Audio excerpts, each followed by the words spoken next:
And welcome to the next edition of the Morning Cup of Joe. I hope this one is something you'll really share with your affiliate advisory board members. I think it's going to be a great learning tool about the different ways that donors could interact with your local community foundation when it comes to giving. And today's topic was going to focus on two donor stories that leverage their local community foundation in a field of interest fund. So if I take you on the spectrum of different funds that donors could open and how much advisory privilege they have with those funds, on this side of the table would be a donor advised fund. The donor is very involved with the family, making decisions on when every grant goes out to the community. On the other side of the spectrum is an unrestricted endowment, where the gift goes into a pooled fund and your local affiliate advisory board makes a decision on where those dollars go.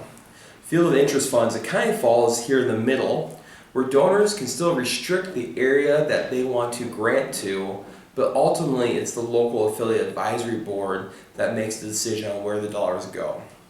So two stories for you. The first one comes out of north central Iowa. It is two sisters, I think they're over 90 years old, longtime community members, keep to themselves, but they are doing estate planning with their attorney, and they had some assets that the attorney and then eventually their CPA said to consider gifting to their local community foundation to set up a fund and take advantage of the Endow Iowa tax credit. These two sisters didn't really want to be that involved with the grant making, but they were very passionate about three communities within their area. Didn't care what nonprofit organizations were the beneficiary, they just wanted to make sure the dollars stayed local. So they established a fund, they gifted the asset, and now that fund's a permanent endowment that every year that local affiliate advisory board can use 5% of that fund to make grants in those three communities.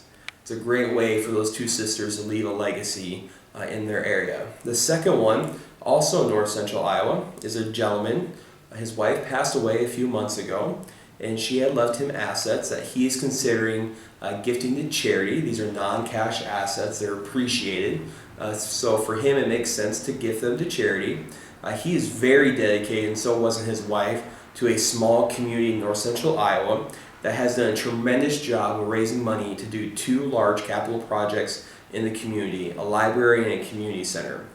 His one concern is making sure there's dollars available so that when the roof needs replaced, new lights, ongoing utility bills need to be paid for these two buildings, there is dollars available.